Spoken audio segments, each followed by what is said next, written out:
This wasn't just a coaching blunder. It was a full-on disaster. A broadcast-busting, ad-killing, sponsor-spooking, league-rattling meltdown. And all it took was one rookie quarterback sitting on the bench. You could feel it the moment the Browns-Eagles preseason game kicked off. Something was off. Social feeds were quiet. Memes? Dry. Fans? Bored. The magic, the kind that only certain players can summon, was gone. Why? Because Shedeur Sanders wasn't on the field. If you're into the real story and all the messy twists they don't show on highlight reels, go ahead and subscribe. And if you're sticking around to see how this Browns QB chaos plays out, you should definitely be subscribed. He was in street clothes, healthy, able, and benched. Then the numbers rolled in. 3 million viewers gone. 3 million people said no thanks the second they realized Sanders wouldn't be playing. That's not just a dip. That's an evacuation. That's viewers slamming their remotes down and walking away like they've been tricked into watching a rerun. The NFL wants to act like it's bigger than one player, that it's a machine, not a stage. But this game proved otherwise. The league didn't just lose eyes. It lost control. Control of the narrative, of the energy of the moment. You see, the NFL has built itself on predictability. Draft boards, coaching trees, depth charts, systems. But none of that mattered when Shedeur Sanders entered the picture. Because he doesn't fit into a system, he rewrites it. And for a league so used to orchestrating every angle, every frame, every storyline, losing control of a player like Shedeur, that's a nightmare. One they didn't prepare for. One they can't spin. Because when he's on the field, the NFL doesn't need a script. He is the script. The way he flexes after a first down. The way he daps up teammates. The poise under pressure. The composure in chaos. People don't just watch Shedeur play football. They tune in to feel something. And that's why his absence hit like a blackout. Suddenly, network executives are calling emergency meetings. Advertisers are pulling projections. Merchandise managers are watching jersey sales nosedive. Social media teams staring at analytics graphs that look like ski slopes. And don't even get started on the sports betting world. Wagering on Shedeur props had become a thing. Touchdowns, passing yards, even what wrist he'd flex after a score.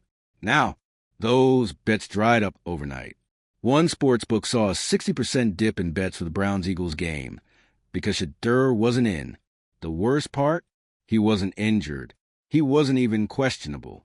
He was benched intentionally, tactically, silently. And the silence? That's what made it worse. No statement from the Browns. No clarity from Coach Stefanski. Just vague coach speak about development and rotation management. As if people would just move on and not notice that the most marketable player in preseason football was missing from the game they'd been sold on all week. You could hear the panic behind the scenes.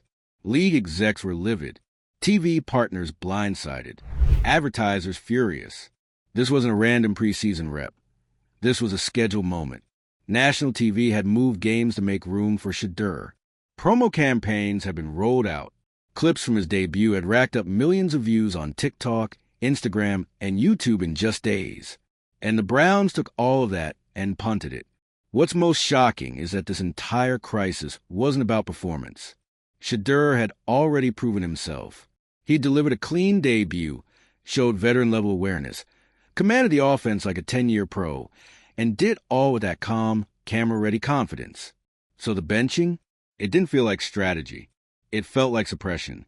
As if the Browns weren't ready for what they had. As if they wanted to slow down the hype, dial back the momentum.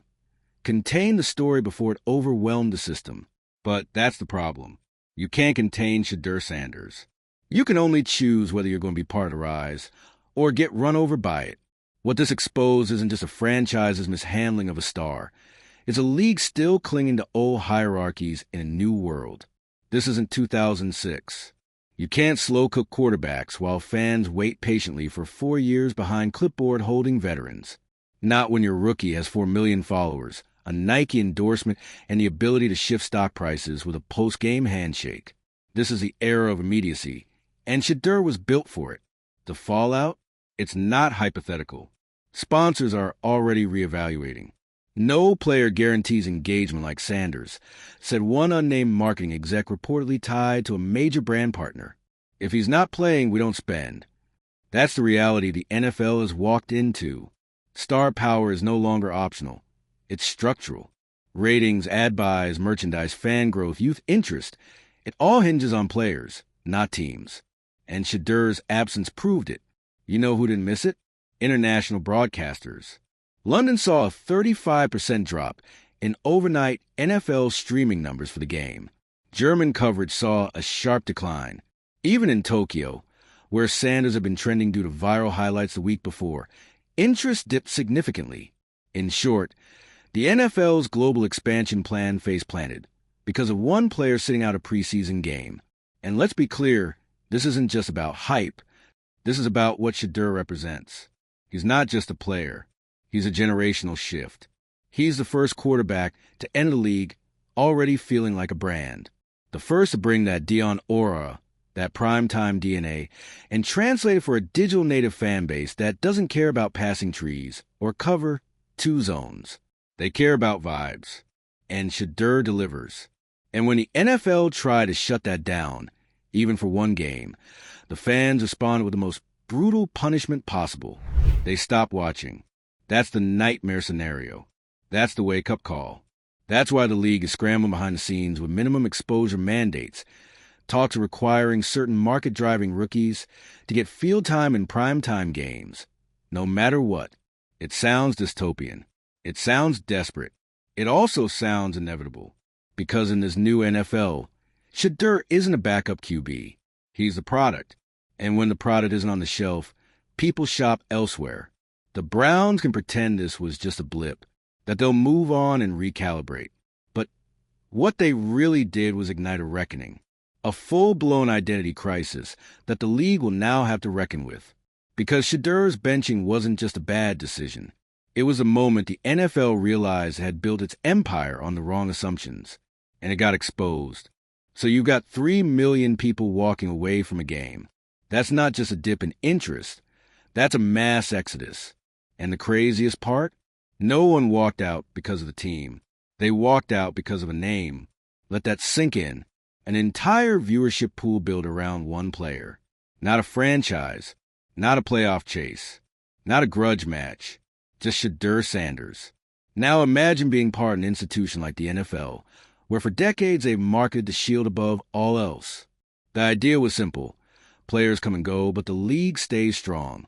Quarterbacks retire, dynasties fall, but the league endures. Until now, because for the first time in a long time, that illusion cracked. And not because of scandal, not because of injury, not even because of a game-changing loss, but because a rookie didn't play, not even in the regular season. Mind you, in the preseason. Week 2, against a team no one outside of Philly was dying to watch. But once Shedeur's name wasn't on the sheet, people checked out. That's the kind of power no front office is comfortable admitting exists. Because if one rookie can impact ratings that much, what does that say about the entire league's model? What does that say about all those legacy franchises that can't pull half the numbers Shedeur did in a single televised drive? It says the game has changed, and not everyone's ready to accept it. See, the league's old money is still clinging to the days when charisma was a luxury, not a strategy. When star players were media-trained robots who did press conferences in suits and used cliches like taking it one game at a time. But Shedeur, he flexes his wrist after touchdowns, wears a gold watch during warm-ups, and posts game day recaps with custom graphics before the league even uploads a final score. This is a player-led era, and it's uncomfortable for the old guard. Because if players like Shedeur become the reason people watch, that means power shifts, narrative control shifts, and worse, it exposes who really drives the league's economy. Spoiler, it's not the league office. The proof? Look at the fallout. After the Shedeur benching, networks had to scramble. Analysts were instructed to pivot segments. Planned highlight packages were scrapped. And yes, even sponsors started asking questions. Why promote a product that isn't playing? Because Shedeur was a product. You think it's a coincidence his absence impacted gambling revenue? You think advertisers suddenly got cold feet out of nowhere? No, they knew that when Shedeur wasn't on the field, the story vanished. And in a league driven by media coverage, story is everything. The NFL is selling moments, not just matchups. And Shedeur creates moments like it's second nature. But the Browns didn't want that. Or rather, they weren't ready for it. They wanted control. They wanted the leash. They wanted to dictate the terms of his rise, rather than embrace it. Big mistake. Because the thing about Shedeur's star power is, it doesn't need your permission. It doesn't wait for your blessing. It doesn't need a perfect game plan. It just happens. And when it does, you either get on board or you get left behind.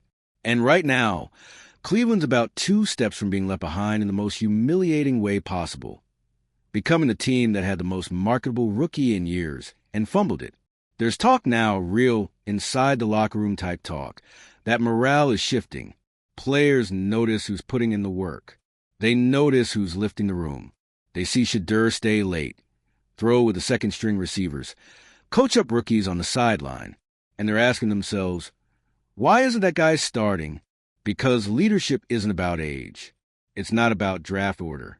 It's about presence. It's about earning trust. And Shedeur has already done that, even without taking a regular season snap. And trust me, that matters more than most fans realize. Because when the locker room starts buying into a player more than the coaches are, that's when the whole system starts to crack. We've seen it before. Young stars get buried under development timelines and competition structures until they either leave or force their way out. You think Shedeur's team doesn't know that? You think Deion doesn't know that? You think Nike, who just signed this man to a massive extension, is going to sit quietly while their biggest rising asset collects dust in a hoodie on the sideline? No chance. Which is exactly why the league is in panic mode. Because if Shedeur starts floating trade rumors, if fans start whispering, what if he went to Atlanta? What if he went to New Orleans? What if he went home to Dallas? The Browns lose control of the entire situation. And worse, the league loses its grip on the narrative. That's what makes this moment so fascinating. It's not just about ratings. It's about who writes the story now. Because the minute a player, especially a rookie, has the power to sink viewership with a non-injury scratch, the league has to reevaluate everything. Contracts, endorsements, playing time expectations, even league rules about roster management during televised games. Yes, there are whispers of it already, that the league might start encouraging marquee rookies to be featured during nationally televised matchups, that networks will begin negotiating player availability clauses into game scheduling. It sounds wild, but so did nil deals 5 years ago. So did rookie quarterbacks with media empires before they played a snap. And here's the reality. The NFL is an entertainment product. The same way Hollywood relies on stars to sell movies, the league now needs players like Shedeur to sell Sundays. But here's the twist. Shedeur Sanders doesn't need the NFL in the same way. He could walk away tomorrow and still have a career, still headline a college game, still run a YouTube empire, still sign sneaker deals, still headline sports documentaries, still be relevant, still be profitable. Can the league say the same if they lose him? Because when one player's presence has the power to collapse ratings, gambling revenue, global viewership, and merchandise in a single week, you don't just have a quarterback, you have a kingmaker. And Cleveland better realize that fast, before the crown goes somewhere else. Let's peel back the curtain even further. Because this isn't just about Shedeur Sanders and a botched preseason decision. This is about the entire NFL infrastructure getting caught in its own outdated game plan. The league built its empire on predictability. Seasons unfold like well-oiled TV dramas. Stars rise, vets decline, a few wild cards pop in here or there. But now they've been hit with a curveball they didn't script. A rookie quarterback who isn't waiting for permission. And the league doesn't know what to do with him. What's truly terrifying to these execs isn't that Shedeur Sanders is good. It's that he's independent. He already comes with an empire. He doesn't need theirs. That's what makes him dangerous to the old guard. Not his speed, not his reads, not even his viral celebrations. It's the fact that he can generate more buzz on his own than an entire team with a multi-million-dollar PR engine. Shedeur has figured out what only a handful of athletes in history have cracked.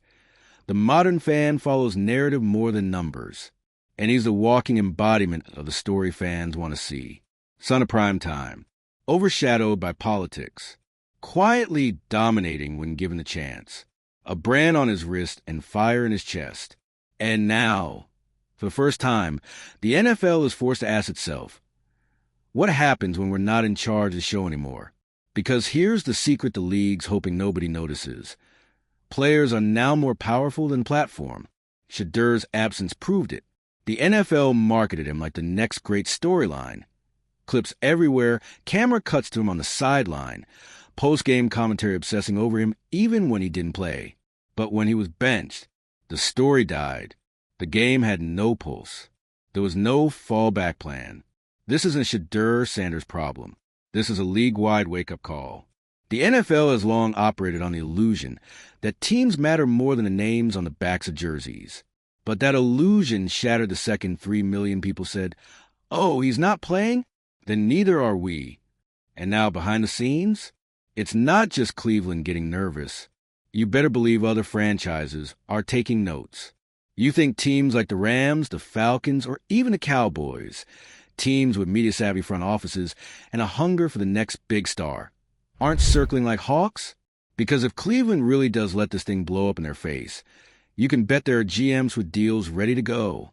Trade packages, endorsement rollouts, marketing plans, all sitting in some draft folder with a subject line that reads, "If Cleveland fumbles, we pounce." And let's talk about the players, too, because this story isn't just about front offices. It's about locker rooms, about young players seeing how a teammate who does everything right gets benched for doing too much right. What message does that send? That you shouldn't shine too early? That if your jersey sells too fast or your clips go too viral, you're a distraction? That in the NFL, being excellent too soon is a threat? There's no faster way to lose a locker room than to reward politics over performance. And while the Browns coaching staff might try to dress it up as managing expectations or easing in development, everyone watching knows the truth. They benched their most exciting player because his rise scared them, because it disrupted the blueprint. And if there's one thing this league fears more than losing, it's losing control.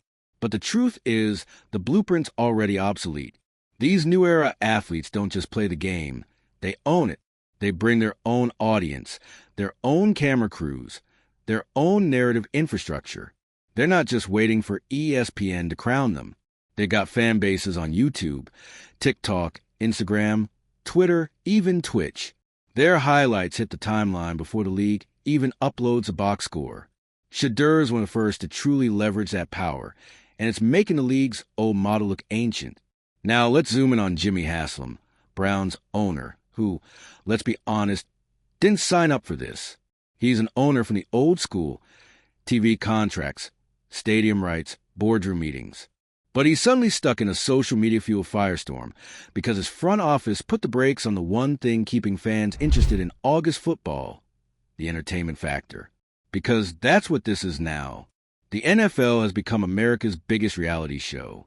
And Shedeur? He's the breakout star. He's not just throwing passes. He's captivating the timeline, fueling debates, creating moments.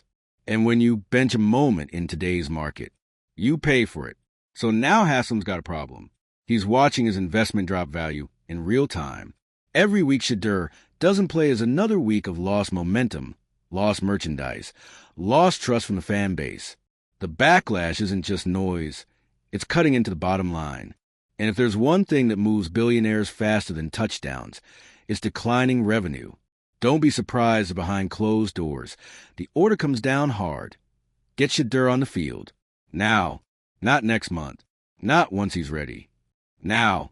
Because the Browns don't just need a spark. They need a rebrand. And Shedeur isn't just the best option. He's the only option. Imagine the story if they don't. Imagine Shedeur quietly forces a trade, lands on a team ready to unleash him, and becomes the story of the 2025 season. Do you know what that would do to Cleveland? Forget wins and losses. They become the punchline, the team that benched a phenomenon, the franchise that chose fear over future. This isn't hyperbole. This is the new economy of the league. Talent is still king, but story is the throne. And Shedeur has both. The NFL, for all its power, can't afford to keep pretending otherwise. So if Cleveland won't wake up, the league might have to make them. Because they know what's coming. Every game Shedeur doesn't play is another ratings chart going flat. Another merchandise report going red. Another Sunday night with no viral moments. And eventually, if the people in charge don't act, they're going to watch someone else write the story. Someone younger, faster, and far more willing to hand the keys to a star. And if that happens, well, let's just say the NFL won't just be in panic. They'll be in crisis.